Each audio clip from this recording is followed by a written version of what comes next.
Hello, and welcome back to another Wednesday God on My Mind. This topic is, again, the Charles Spurgeon Study Bible.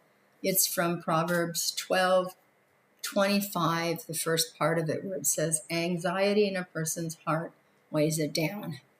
And then we all know in other places it says, wait on the Lord. And in other places it says, victory comes from the Lord. And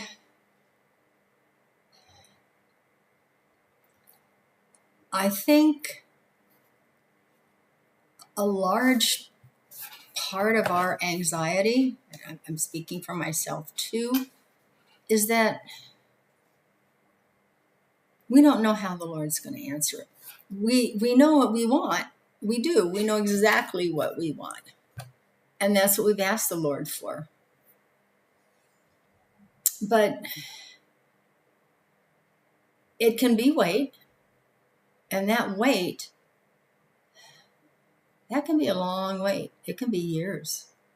And the anxiety of dealing with a situation and waiting for an answer, even for a short time, we're not people that like to wait. So it can drive us nuts, and it can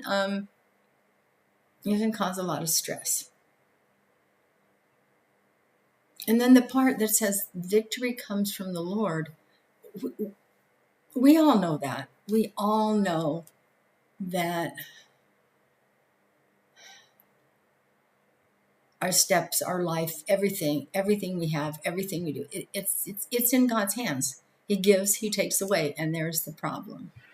We know victory comes from the Lord, but we also know that in our minds, victory is what we've asked for.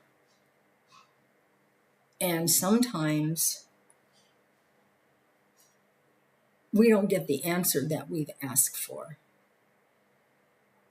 Sometimes the answer isn't wait. Sometimes the answer is no. Or sometimes the answer is something else. And it's that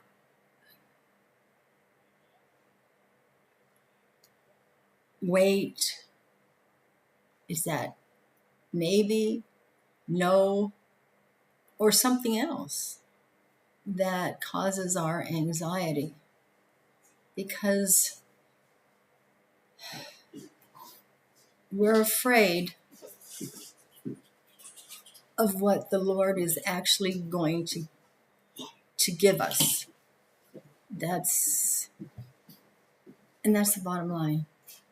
We're afraid that He's not going to give us choice A, which is what we're asking for. We're afraid He's going to give us choice D, F, whatever, okay? And in our minds, that choice, that other choice that maybe we could get, it's like, oh my God, that's going to be horrible. That's going to be a disaster. That what's going to happen? I could lose everything. I could lose, my life could be turned upside down. I could, whatever. And yet, yes, I got it. Okay. I lost my husband. I don't want to lose him.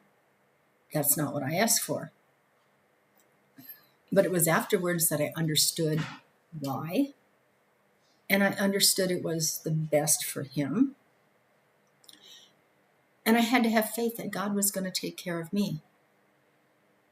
So every night I'm going, Lord, please don't leave me. And He did take care of me. And I know that that's a far out, that's an extreme example. But, there are people that say, please don't let me lose this job, Lord.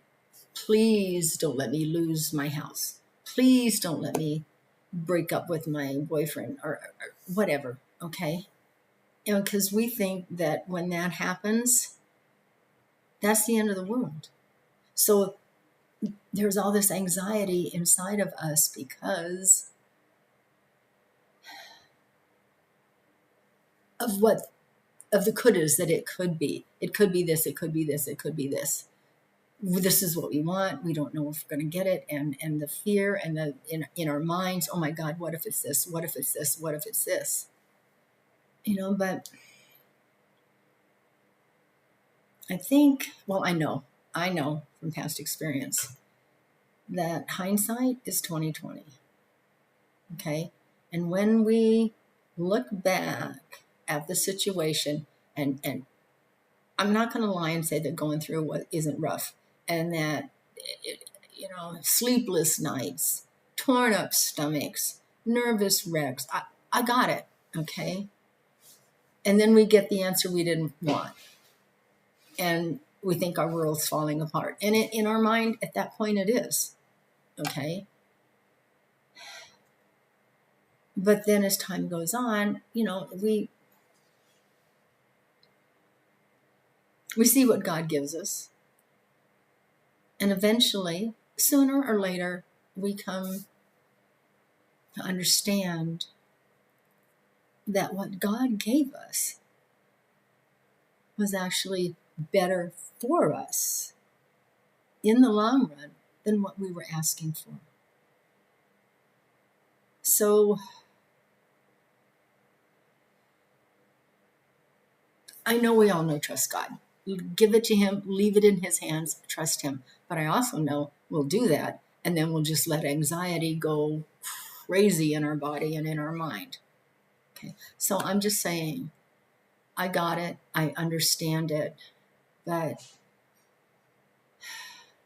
take it to the Lord. Take it to him in prayer. Talk to him. Find a way with the two of you to calm your mind, calm your soul, and calm your body, and trust in him. Okay? Thanks for listening. Have a blessed rest of your day and a blessed rest of your week. Until next time, bye.